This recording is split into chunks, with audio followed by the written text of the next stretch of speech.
foodies, welcome to liveloveloverecipes.com. இன்றைக்கி நம்ம சேனலில் நம்ம பார்க்க போகிற ரொம்பவே சூப்பரான ஸ்நாக்ஸ் ரெசிபி என்னென்னு பார்த்தீங்கன்னா உருளைக்கிழங்கு போண்டா. குழந்தைங்கள்லேருந்து பெரியவங்க வரைக்கும் எல்லாருக்குமே ஃபேவரட்டான இந்த கிறிஸ்பியான போண்டா ரெசிபி எப்படி செய்யலான்றதை இன்றைக்கி பார்க்கலாம் வாங்க. ஃபர்ஸ்ட் இதுக்கு நம்ம ஒரு சாஸ் பேனை ஹீட் பண்ணிக்கலாம். அதில் 3 to 4 டேபிள் ஸ்பூன்ஸ் அளவுக்கு ஆயிலை ஆட் பண்ணி ஹீட் பண்ணிக்கோங்க. ஆயில் நல்லா சூடானதுக்கப்புறமா 1 டீஸ்பூன் அளவுக்கு கடுகு உளுந்தம்பருப்பு ஆட் பண்ணிவிட்டு கொஞ்சமாக பெருங்காய பவுடரையும் ஆட் பண்ணிவிட்டு எல்லாத்தையும் நல்லா கலந்து விட்டுடலாம். கடுகு உளுந்தம்பருப்பு நல்லா பொரிஞ்சு வரட்டும்.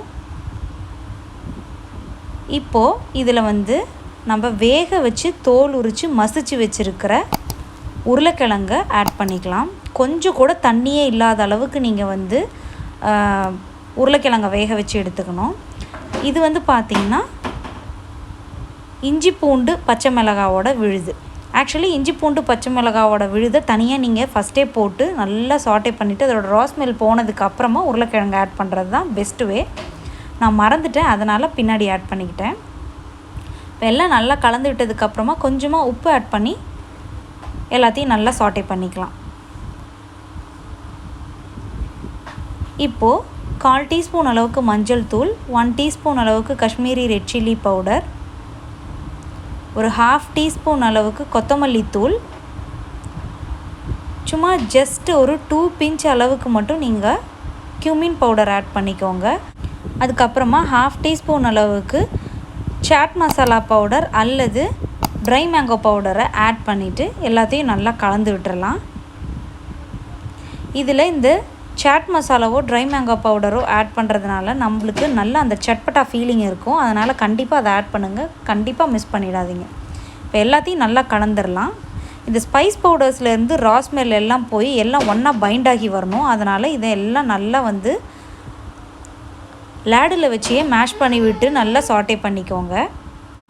இப்போது எல்லாமே ஒன்று சேர்ந்து சூப்பராக வந்ததுக்கப்புறமா நறுக்கின கொத்தமல்லி இலைகளை நல்லா கொஞ்சம் நிறைய தாராளமாக தூவிட்டு எல்லாத்தையும் நல்லா கலந்து விட்டுறலாம். கொத்தமல்லி இலை சூப்பரான ஃப்ளேவர் ஆட் பண்ணும். ஸோ மறக்காமல் கொஞ்சம் நிறையவே ஆட் பண்ணுங்கள், டேஸ்டியாக இருக்கும். இப்போ இது எல்லாத்தையும் நல்லா கலந்து விட்டுறலாம். கிட்டத்தட்ட எல்லா ரா ஸ்மெல்லும் போயிடுச்சு. நம்மளுக்கு மாய்ஸ்சர்லாம் எதுவுமே இல்லாத அளவுக்கு நல்லா உருளைக்கிழங்கு வெந்து வந்துருச்சு.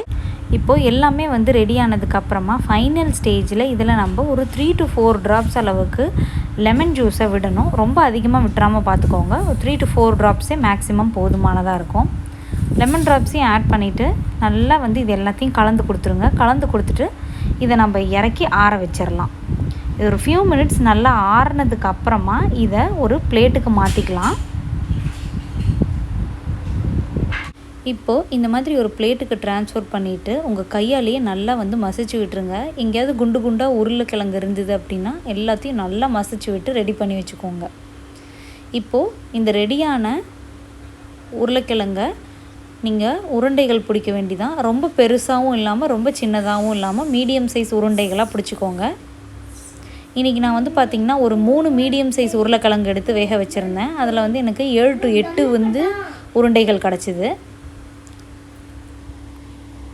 இப்போது இந்த போண்டாவுக்கான மேல் மாவு எப்படி செய்கிறதுன்னு பார்க்கலாம். ஒரு 1/2 கப் அளவுக்கு கடலை மாவு எடுத்துக்கலாம். கூடவே 1 டேபிள் ஸ்பூன் அளவுக்கு அரிசி மாவு ஆட் பண்ணிக்கலாம். இது நல்லா நம்மளுக்கு மொறுமொறுப்பு தரத்துக்காக. கூடவே இதுக்கு தேவையான அளவுக்கு உப்பு ஆட் பண்ணிக்கலாம். கொஞ்சமாக மஞ்சள் தூள், 1 டீஸ்பூன் அளவுக்கு காஷ்மீரி ரெட் சில்லி பவுடர், கொஞ்சமாக பெருங்காயத்தூள், ஒரு 1 டீஸ்பூன் அளவுக்கு எண்ணெயை ஆட் பண்ணிவிட்டு இது எல்லாத்தையும் நல்லா கலந்து விட்டுருங்க. கொஞ்சம் கொஞ்சமாக தண்ணி ஊற்றி ஒரு திக்கான பேட்டர் கன்சிஸ்டன்சிக்கு இதை கொண்டு வந்துடணும். ஒரே சமயத்தில் அதிகமாக தண்ணி ஊற்றி கலந்துடாதீங்க. கொஞ்சம் கொஞ்சமாக தண்ணி ஊற்றி நல்லா நம்ம கண்டென்ஸ்டு மில்க் இருக்கு இல்லையா, மில்க் மேடு, அந்த ஸ்டேஜில் இருந்ததுனா தான் இது நம்மளோட உருளைக்கிழங்கு கலவையில் ஒட்டும். இல்லை அப்படின்னா ஒட்டாமையே போயிடும். இது நல்லா இந்த அளவுக்கு திக்காக கரைச்சி வச்சுக்கோங்க.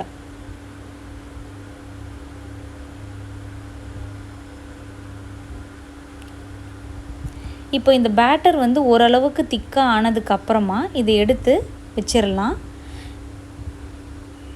இப்போ நம்ம எண்ணெயை நல்லா சூடு பண்ணியாச்சு. இப்போ போண்டாவை போடுற சமயத்தில் இந்த மாவில் 1/2 டீஸ்பூன் அளவுக்கு பேக்கிங் சோடாவை கலந்துட்டு அது நல்லா கலக்கி விட்டுருங்க. இதெல்லாம் நல்லா கலந்ததுக்கு அப்புறமா நம்ம செஞ்சு வச்சுருக்கோம் இல்லையா உருளைக்கிழங்கு உருண்டைகள், அதை வந்து இதில் நல்லா பிரட்டிடலாம். எல்லா இடத்துலையும் இந்த மாவு படுற மாதிரி பிரட்டிட்டு இதை நம்ம எண்ணெயில் போட்டுடலாம். எண்ணெயில் போட்டுட்டு இதை நல்லா பொரித்து எடுக்க வேண்டியது தான்.